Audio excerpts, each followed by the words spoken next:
orang Pasig itu tahu mencuri itu dilarang, tapi dia ngerampok. Oke. Tapi memang ngomong rampok, kalau ada rampok ke rumah saya, gitu, lalu mau nyuri uang, saya mendadak di bantuan.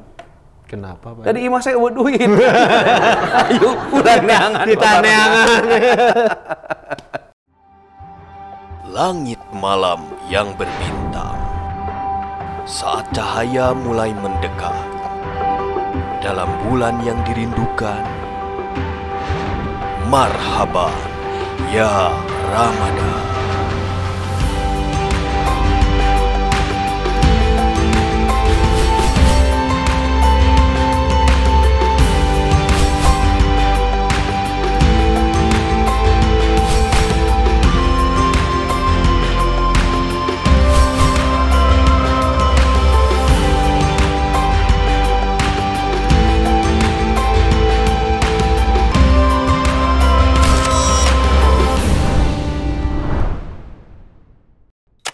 Assalamualaikum warahmatullahi wabarakatuh. Waalaikumsalam warahmatullahi wabarakatuh. Selamat datang dan selamat bergabung bersama saya Bren. Saya Ang Ridwan. Di program kesayangan kita semua. Apalagi kalau bukan Kulkas. Kuliah ringkas, satu-satunya kuliah yang gak bikin boring.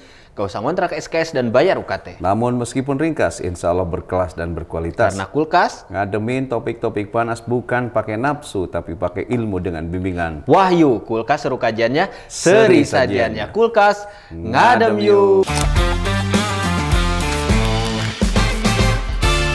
Sobat Garap semua, selamat datang dan selamat bergabung di Kulkas edisi bulan suci Ramadan. Luar biasa. Waduh, tidak terasa Pak Haji, kita sudah tiba lagi di bulan Ramadan. Ini bulan Ramadan keempat ya Pak Haji bagi Kulkas, ya. tahun keempat bagi kita Kulkas. ngonten. Luar biasa ini.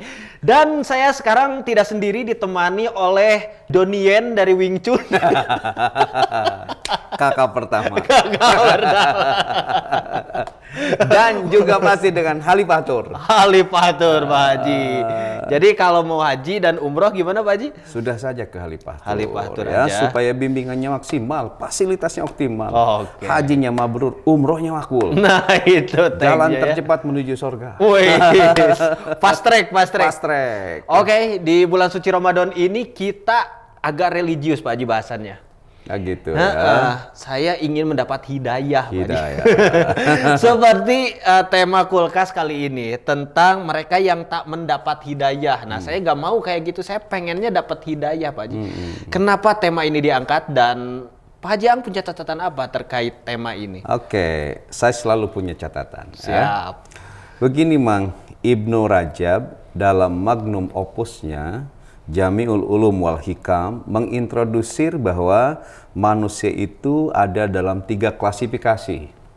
Yang pertama ada yang disebut Rasyidun. Rasyidun. Orang yang mengetahui tentang kebenaran, lalu kebenaran itu diimani dan kebenaran itu diamalkan. Inilah yang disebut dengan khairun nas, the good man. Yang kedua ada yang disebut dengan Ghawiyun, kata Ibnu Rajab. Orang yang mengetahui kebenaran tetapi tidak mau mengikuti dan mengamalkannya. Nah ini orang yang lam yabres, tidak beres. Ya. Kemudian ketiga ada dzallun, yakni orang yang tidak mengetahui kebenaran sehingga hidupnya juga tidak benar. Oke. Nah ini yang disebut dengan saya kira ghawiyun dan dzallun itu disebut sebagai orang yang syarrun nas. Sebagai the bad man. Tempo lalu kita mengkajikan Badman Kasarung. Badman Kasarung, ya. Nah, jadi orang dengan tipologi ghawiyun yang mengetahui kebenaran tapi tidak mau mengamalkan, dan dzallun orang yang tidak mengetahui kebenaran hingga hidupnya tidak benar, itu adalah manusia yang punya potensi untuk tidak mendapatkan hidayah. Oke. Padahal hidayah itu kan sesuatu yang sangat mahal. Saking mahalnya setiap sholat kita selalu baca Quran surah Al-Fatihah. Dan di sana ada doa. Ihdinas siratal mustaqim. Tunjukkanlah kami ke jalan yang lurus. Nah, jalan yang lurus itu adalah hidayah dan taufik di antara maksudnya gitu. Oke. Maka Batman atau Ghawiyun dan Dolun itu lazimnya kalau beda klub sepak bola rusuh. Rusuh. Beda parpol rusuh. Rusuh. Beda jagoan di pilpres rusuh. Rusuh. Beda agama konflik. Konflik. Kalau beda kelamin tegang. Beda itu Pak ya Pak Haji. Sama. Oh jadi gitu Pak Haji. Lantas siapakah Pak Haji orang yang buruk yang diyakinkan Allah itu sebagai orang yang gak bakalan dapat hidayah ini Pak Haji?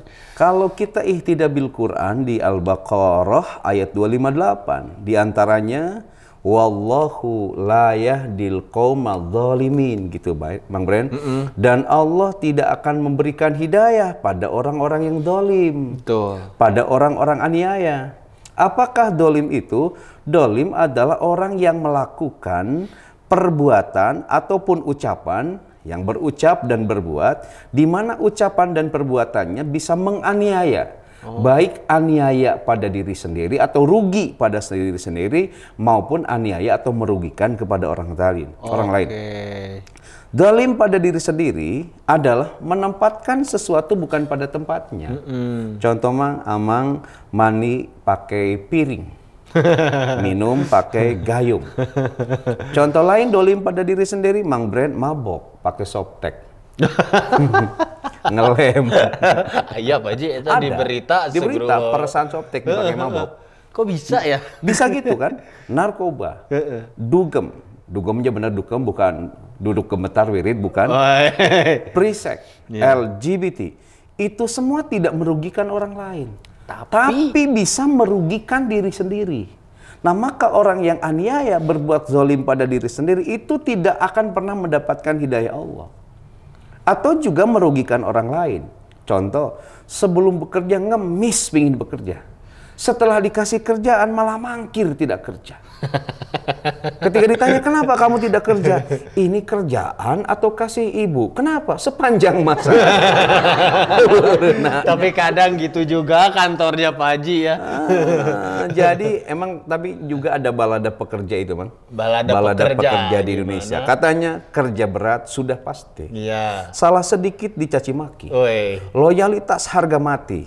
Bila kritis kena sanksi. Mangkir kerja dimutasi. Pulang cepat dimarahi, kayak sedikit dicurigai, nanya kenaikan gaji ditandai. Itu. Lain serba salah aja. Serba salah. Di Indonesia mah aduh. Maka banyak yang resign kerja, bro. Kenapa resign kerja? Males kerja tiap hari digaji sebulan sekali. Situ Ridwan Kamil apa ya, digajinya sehari sekali. Jadi orang zalim itu tidak akan mendapatkan hidayah Allah. Tidak akan mendapatkan hidayah Allah orang zolim Pak Haji. Nah, setelah orang zolim ada lagi gak Pak Haji nih yang tidak akan mendapatkan hidayah Allah ini? Kalau kita ihtidabil Quran Al-Maidah 108 misalnya Allah menegaskan wallahu la yahdil qaumal fasiqin. Dan fasik. Allah itu tidak akan memberi hidayah pada orang-orang yang fasik. Siapa Bang fasikin itu? Suaminya Bu Sikin. Bukan dong. Itu mau bapak Asikin. Siapa Mang istrinya Nabi Nuh? Bunuh. Kalau istrinya Pak Toto? Buto. Istrinya Pak Tata? Buta. Istrinya Pak Juarsa? Bujur. Istrinya Pak Lukman? Buluk. Istrinya Pak Ramadan? Buram. Kalau istrinya Pak Ang? Jangan dibuang. Jangan. Istrinya.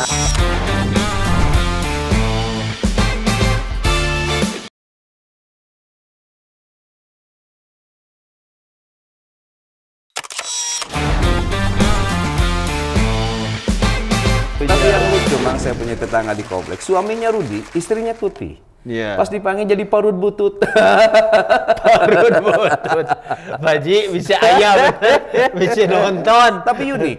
Unik ya, bagus. Nah, Mang, orang fasik itu adalah orang yang dengan segenap kesadarannya, dengan segenap pengetahuannya, ia melanggar aturan yang Allah terapkan. Dia tahu mencuri itu dilarang, tapi dia ngebegal.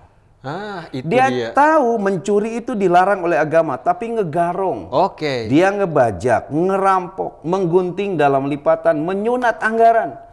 Tahu korupsi itu mang dilarang, tapi dia korup. Benar. Gitu. Maka untuk para pejabat yang sukanya korupsi, jangan salahkan kalau di masyarakat itu suka ada babacaan, mang. Babacaan dan babasaan. The rich richer and the poor poorer. Yang kaya semakin kaya, yang miskin semakin miskin. Nu ngampar-ngampar, nu nabe, nu lapar-lapar, nu sebe. Kenapa? Jawa Barat, Jawa Timur. Rakyatnya melarat, pemimpinnya subur makmur. Kenapa? Cirata saguling jati luhur. Geus nyata nu maraling teh nu dilaluhur. Bandrek bajigur, budak panek ke dibujuk teu nyambung. Itu apa maksudnya? Itu kadinya. Nah itu orang fasik, Mang.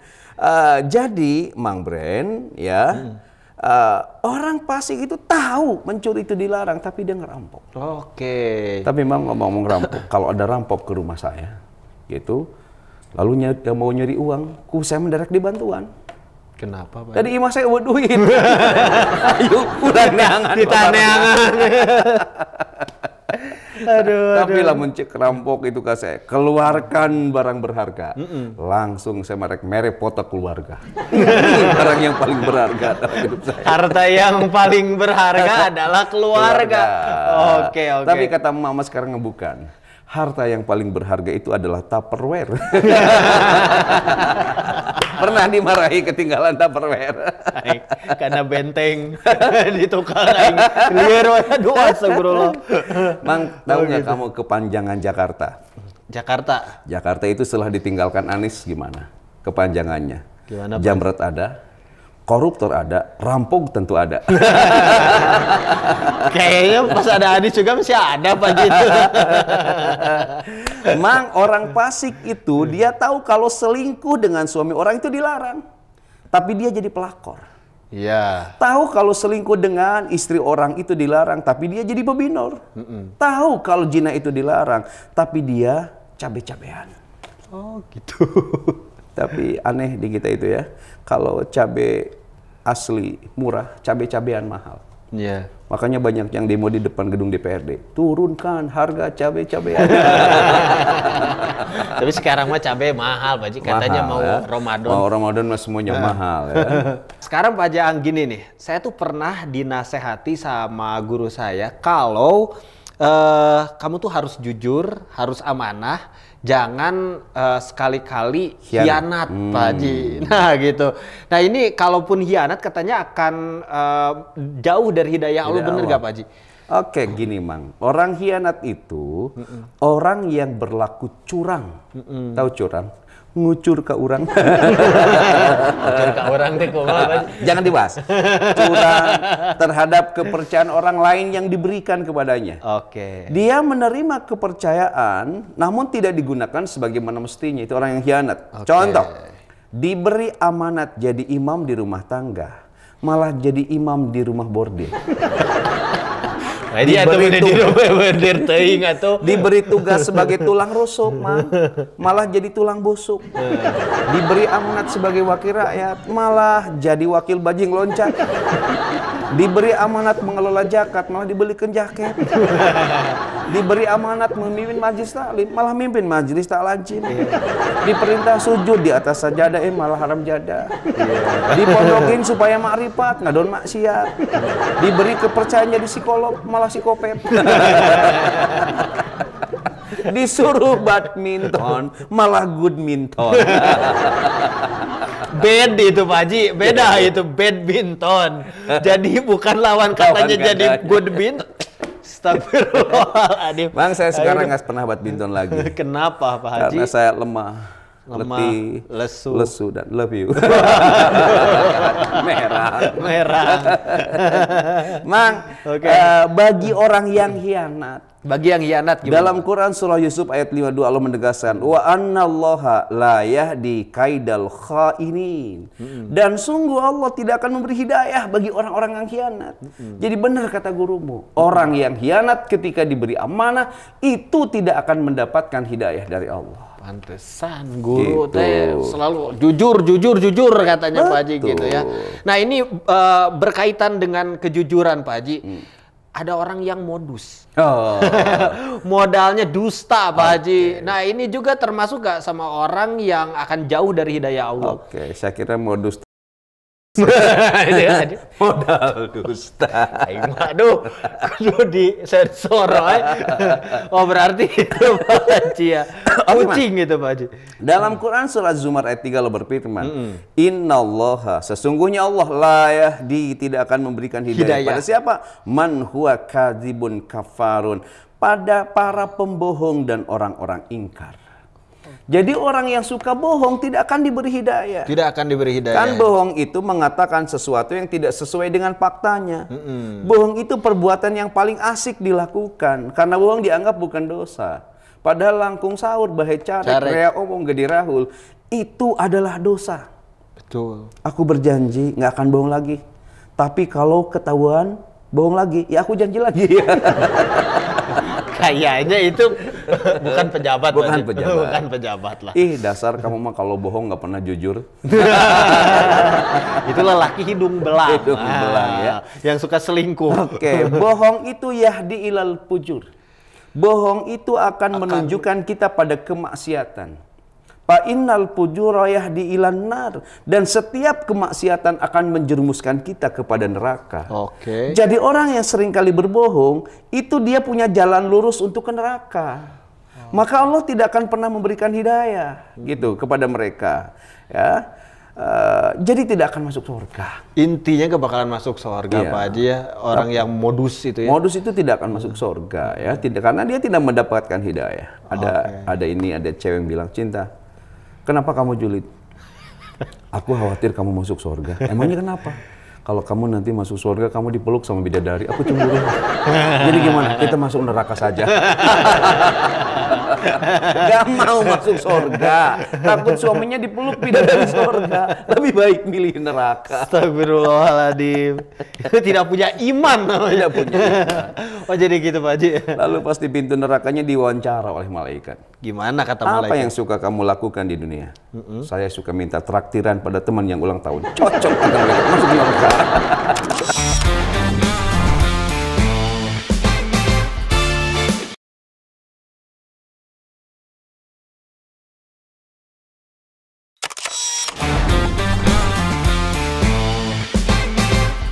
Kenapa dari Indonesia tidak pernah ada astronot yang keluar angkasa? Karena Mereka bingung. Bawa oleh-oleh apa dari sana? ada keju. Oh, jadi gitu Pak Haji ya. Tidak akan masuk surga intinya. Tidak akan masuk surga. Nah, Pak Haji Aang nih, banyak ternyata ya tadi orang yang berbohong, kazib dan lain sebagainya. Nah, ada lagi gak Pak Haji orang yang bakal jauh nih ya dari hidayah Allah ini? Oke, di Al-Mu'min ayat 28. Al-Mu'min, kalau sekarang tuh Al-Mu'min, coba. Ayat 28 kata Innallaha, sesungguhnya Allah la yahdi, tidak akan memberikan hidayah man huwa musrifun, kepada mereka yang lebay, israf, berlebihan, kadzabun, juga ada pendusta di sana. Jadi yang tidak akan mendapat hidayah itu musrif, orang yang lebay. Gitu. Lebay itu berlebihan adalah pola atau gaya hidup yang menghamba kepada hawa nafsunya. Jadi menghamba ya pada hawa nafsu. Saya mau tanya, Mang, gedean mana nafsu antara laki-laki dan perempuan? Katanya sih perempuan. Kenapa? Karena disebutnya juga hawa nafsu, bukan adam nafsu. Adam tercipta di dunia. Oh, bukan. Bukan, ya. Lebay itu contohnya, seseorang memiliki sesuatu bukan berdasarkan kebutuhan, tetapi berdasarkan keinginan. Ingatlah, keinginan adalah sumber penderitaan. Bang Iwan Fals. Kenapa? Karena keinginan tidak akan ada habisnya. Iya. Lebay itu contoh, Bang, minjem duit sama bank untuk menikah. Karena cicilannya macet, maka istrinya disita oleh bank. Gak mungkin. Ini aset saya satu-satunya disita. Wow, itu aduh. Yang lebay itu mana? Pacaran sudah manggil mama dan papa. Ayah bunda. Ya Aduh. bunda. Tapi papahnya masih minta duit sama orang. Papanya masih minta duit sama papa. Pantesan, Mang, komunitas janda dan duda di kita ini banyak. Iya. Karena baru pacaran saja sudah manggil mama papa. Ya. Bila mamahnya lebay, papahnya lebay, dijamin anaknya alay. Mang, Alay. tahu alay? Anak layangan. Bukan, alay itu binatang nusok makan buah-buahan tengah putih. Coba lain padot. Beda deh Pak Haji. Beda deh.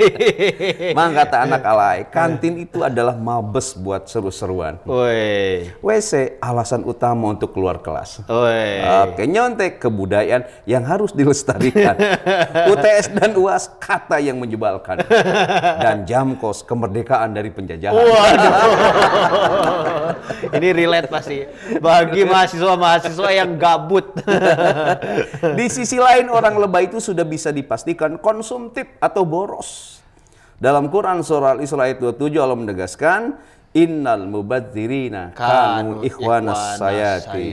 Para pemboros itu adalah saudara-saudari setan. Jadi yang tidak akan mendapatkan hidayah itu adalah orang yang musrif, orang yang berlebihan, orang-orang yang lebay. Oke, orang-orang lebay, orang-orang berlebihan Pak Haji. Sebelum buka puasa, wah di depannya sudah kolak, sudah. Itu juga ya hati-hati Sobat Gadam. Oke Pak Haji. Itu namanya penistaan kuliner. Penistaan kuliner. Nah Pak Haji Ang nih sekarang, kalau orang kafir Pak Haji, pernah ada yang nanya ke saya itu nggak bakalan dapat hidayah? Oh, atau udah gimana? jelas kalau orang kafir di Al-Baqarah 264. Wallahu la yahdil qaumal kafirin, dan Allah tidak akan memberikan hidayah pada orang-orang kafir. Kafir itu berasal dari kata kafaro yang berarti menutup. Seseorang disebut kafir karena dia menutup dirinya dari kebenaran. Dia sangat menyadari dan mengetahui bahwa sesuatu itu benar, namun ia selalu menutup diri dari kebenaran itu. Abu Jahal, Abu Lahab, dan Abu Janda misalnya. Bukan. Oh ya, maaf ya. Bukan. Dia tahu Nabi Muhammad itu benar. Namun mereka selalu menutup diri dari kebenaran hingga tidak mau menerima kebenaran itu. Oke. Jadi al-kaf, Al-kafir. orang-orang kafir, itu tidak akan mendapatkan hidayah dari Allah, Mang Bren. Nah Pak Haji, berarti orang kafir itu tidak identik dengan hanya non-muslim Pak Haji ya, tapi orang-orang yang menutup diri dari kebenaran tadi. Bisa jadi. Oke. Ya, kan orang yang tidak bersyukur juga adalah orang yang kufur. Kufur nikmat ya benar Pak Jadi Haji. tidak identik dengan nonis. Oke sip. Nah Pak Haji Ang, sekarang nih ya, bagaimana supaya kita itu mendapat hidayah Allah Pak Haji? Oke. Dalam Quran surah Al-A'la ayat 1 sampai dengan 3 kata Allah sabbihisma rabbikal a'la. Nah, dalam ayat ini Allah itu memiliki 4 otoritas. Satu, alladzi khalaqa. Allah yang menciptakan. Itu otoritas Allah. Fasawwa, dan Allah menyempurnakan penciptaannya. Brand ini sosok ciptaan Allah yang sempurna. Insya Allah. Insya Allah. Walladzi qaddara. Allah pun memiliki otoritas menentukan kadar, menentukan takdir atau ketentuan dari seorang hamba. Kemudian fahada, dan Allah pun memiliki otoritas untuk memberikan hidayah. Jadi hidayah itu adalah otoritas Allah. Tapi kata Ali bin Abi Thalib, hidayatullah bil kasbi wala bil ilhami. Hidayah Allah itu harus dicari, bukan menunggu datangnya ilham. Jadi ketika ada pertanyaan bagaimana cara mendapatkan hidayah Allah, cari hidayah Allah itu. Bagaimana mencarinya? Salah satunya jangan jadi orang dolim, jangan jadi orang fasik, jangan jadi orang khianat, jangan jadi orang sombong, kafir, jangan jadi orang lebay, dan jangan jadi orang kafir. Oke. Itu jadi hidayah akan datang pada kita. jemput bola konsepnya bola, ya. konsepnya itu seperti itu. Oke. Jadi gitu Pak Haji ya. Makanya bulan Ramadan ini gunakan sebagai momentum untuk berburu hidayah. Berburu hidayah karena jamuan Allah di sini banyak sekali Pak Haji ya. Luar biasa. Dari dini hari sampai tengah malam Pak Haji. Oke. Jamuan Allah semua, dan Luar ini biasa. menjadi ajang untuk mendapatkan hidayah. Kalau saya udah tentunya. mendapatkan hidayah, Mang, Ya. Sebab istri saya namanya Nurul Hidayah. Itu literally ya hidayahnya langsung dari Allah. Luar biasa. Itu, seperti mendapat Lailatul Qadar. Oke Pak Jaang, luar biasa. Ada kata-kata kulkas untuk sobat ngadem semua, Oke, silakan. sobat ngadem semua. Suami yang baik adalah suami yang berkecukupan. Berkecukupan. Cukup hanya dengan memandang wajah istrinya, hidupnya sangat bahagia. Berkecukupan ya. Berkecukupan. Oke. Istri yang kuat, Mang, bukan istri yang pandai menahan tangisan. Tetapi istri yang kuat itu adalah istri yang pandai ngangkat galon sendirian. Istri saya pernah, Pak Haji. Ayah. Ada rese wae jol diangkat atuh Pak Haji. Ngambek teh gini. Itu istri yang kuat. Istri yang kuat. Kita ngedit terus. Kita ngedit, Yang ngirim. nulis deh di PR deh. Oke. 3, Mang. Keluarga sakinah adalah keluarga yang tenang dan tidak berisik. Karena masing-masing anggota keluarga sibuk main handphone. Jadi teruslah main handphone agar keluarga mau sakinah, mawadah, warahmah. Nyeri hati, balik kerja ka imah, nu nanya kabeh main HP. Scroll Instagram. Oke, Pak Haji. Yang keempat, orang baik masuk surga. Orang buruk masuk neraka. Iya. Orang jomblo keluar masuk, Mang. Keluar masuk mana Pak Haji? Coba saya menanya, kalau naik ke mana, Mang? Kalau naik ke atas. Kalau turun? Ke bawah. Kalau masuk? Kalau masuk ke dalam. Kalau keluar? keluar. Segera mandi wajib. Tangan ingin puasa. Oh gitu Pak aja ya. Ada lagi Kak? Cukup lah. Cukup, aduh ini sudah mulai ngelantur. Oke Sobat Gadam, semoga kita semua ya termasuk kepada orang yang mendapatkan hidayah Amin, Allah di ya bulan Allah. suci Ramadan ini dengan memaksimalkan semua jamuan Allah yang luar biasa ini Pak Haji Aang. Oke, tidak terasa 30 menit kebersamaan kita menemani Sobat Ngadem semua di rumah. Selamat menunaikan ibadah puasa Pak Haji ya. Dan jangan lupa kalau mau umroh dengan Halifah Tour ya. Jangan lupa umroh dengan Halifah Tour. Gimana Pak Haji? Bimbingan maksimal, fasilitas optimal. Kalau umroh dan haji lewat Halifah Tour, hajinya mabrur, umrohnya makbul. Sekarang bulan puasa ada gak Pak Haji? Ada, nanti saya Ada Idul ya? Fitri di Mekah. Luar biasa. Jangan lupa like, komen, dan subscribe di Ang Ridwan Official. Dan jangan lupa juga saksikan terus Kulkas di Inspira TV. TV inspiratif dan positif. Saya Brand Cianjur undur diri. Saya Ang Ridwan juga undur diri. Tetap di program kesayangan kita semua. Apalagi kalau bukan Kulkas. Kuliah ringkas, satu-satunya kuliah yang gak bikin boring, gak usah ngontrak SKS dan bayar UKT. Namun meskipun ringkas, insya Allah berkelas dan berkualitas. Karena Kulkas, Ngademin topik-topik panas bukan pakai nafsu, tapi pakai ilmu dengan bimbingan Wahyu. Kulkas seru kajiannya, Seri seri sajiannya. sajiannya. Kulkas, ngadem Ngadem yuk. yuk. Assalamualaikum warahmatullahi wabarakatuh. Waalaikumsalam warahmatullahi wabarakatuh.